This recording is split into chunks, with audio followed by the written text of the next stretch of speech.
Mutabani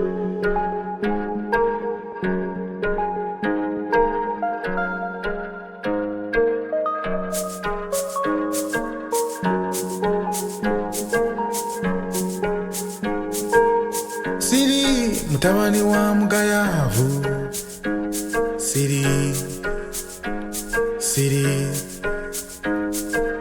Siri muzukulu wa mubanda Siri. I want to continue and say it is time for us to change the narrative. It is time for us to change the narrative. It's time for us to appreciate ourselves and appreciate our story, appreciate our identity, appreciate the things that make us intrinsically us. We cannot continue to let our politics, let our community be dictated by the West. You know?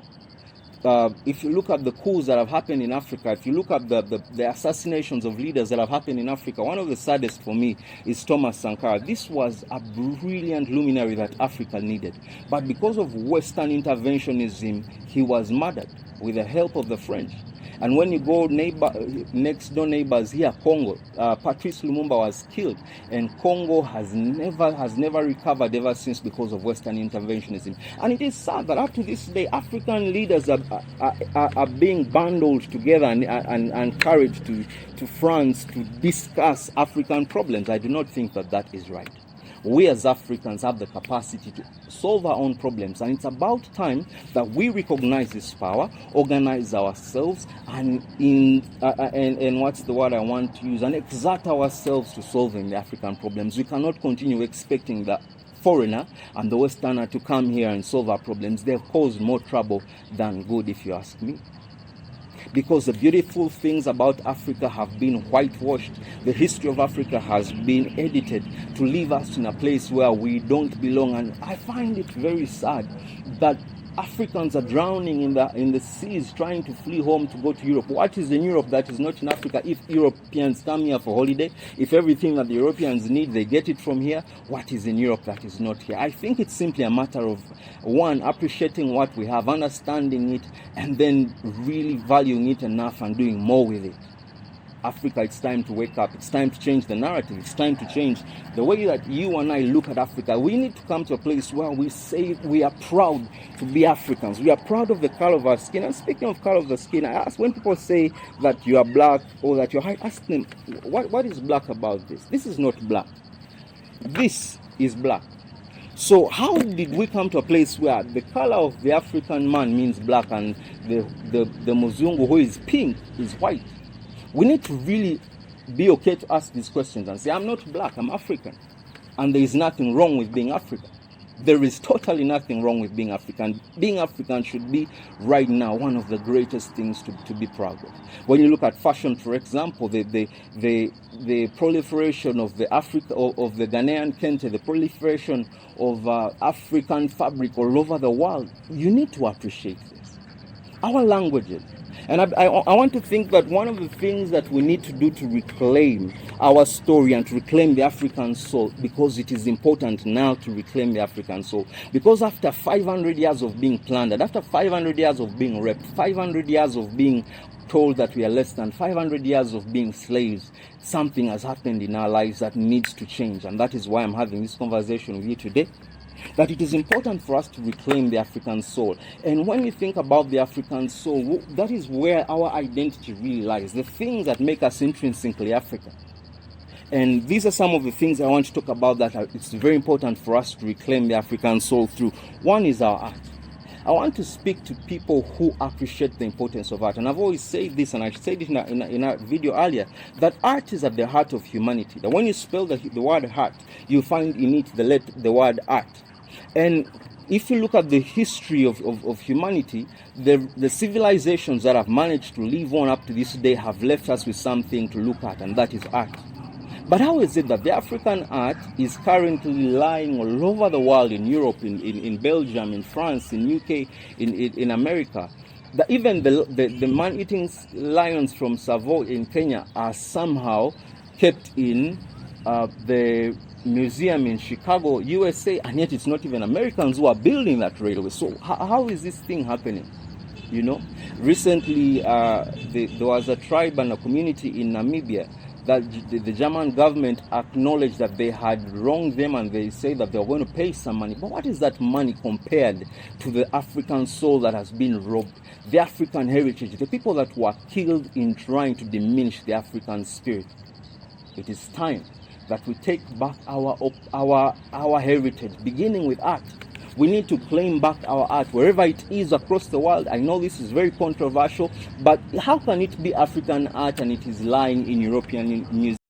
How can it be African art if it's languishing all over the world in foreign museums, and they're telling Africans that if we have to give you your art back, we'll only lend it back to you because you do not have the capacity to look after it. And that brings me to this. I think the other way that we need to come to a place where we are rebuilding and reclaiming the African soul is to actually focus on the preservation of the African culture through having a museum.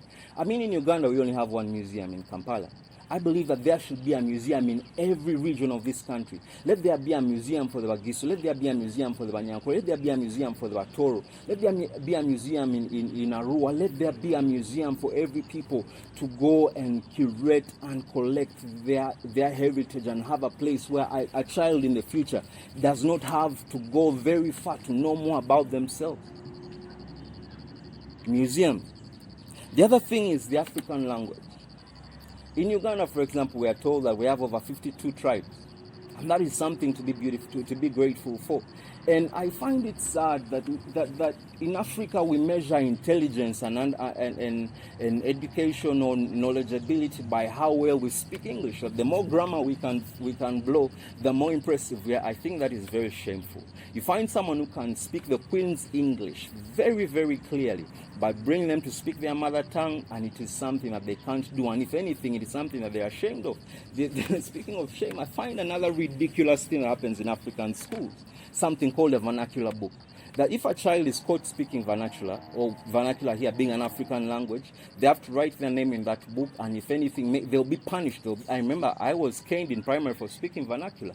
I remember I was beaten thoroughly for that.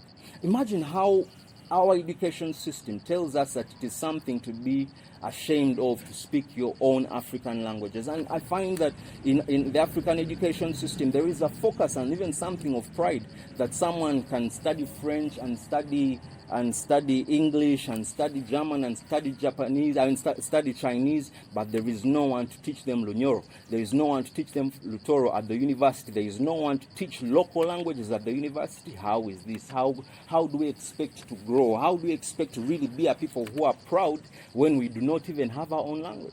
But again, how will our language grow if there is no literature? When I listen to African speakers, I find it very sad that we're always quoting Westerners. So and so said this, and it's not wrong. I'm just saying, are they the only ones who said anything worth quoting? Are there no Africans worth quoting? And let me tell you something: if we as Africans do not take the impetus and the imperative within our hands to take the pen and write our own story, no one is going to do that. As an author, I've written a book, and I'm still writing many books. And the sad thing is, people will tell you that the African man does not read. I think we have to change this. The reason why the African man can be called ignorant is because his level and affinity of knowledgeability and his affinity for information seems to be lower than most. But I think it's important for us to come to a place where we celebrate African literature, where we propagate African literature, where we quote African writers. I mean, this business of if we want to host a conference for it to be successful, we have to bring John Maxwell, we have to bring, John Hagee. Are there no people in Africa who can tell you what the African needs? Must everything worth knowing be told to us by a foreigner? Africa. It's time to change the way that we think. And the other thing that I think is important is for us to look at our music. Our music. We live in a world where music has gone to the dogs. There's this thing they call trap, rap, crap. When you listen to it, it gives you nothing. I think we need to celebrate African music. We need to celebrate African musicians. We need to go back to that place and collect the music that the Baganda make, the music that the Batoro make, the music that the Bagisu make, the music that the Hausa make. We need to come to a place where we normalize listening to African music more than we are listening to other people. So we need to normalize appreciating and listening to African music, because there is so much that we could learn, and above all, it does speak to our heritage as a people. Muzukulu wa Rwanda, Siri, nze Siri, Jajange Chintu, Tata Buntu, Chintu we Buntu Ulamu, yeah, yeah, Ubuntu Ulamu, we buba Muchintu. Obuntu ye muntu gwe muganda gw'obuntu bulamu, yeah. Siri mutabani wa mugayavu, nze Siri.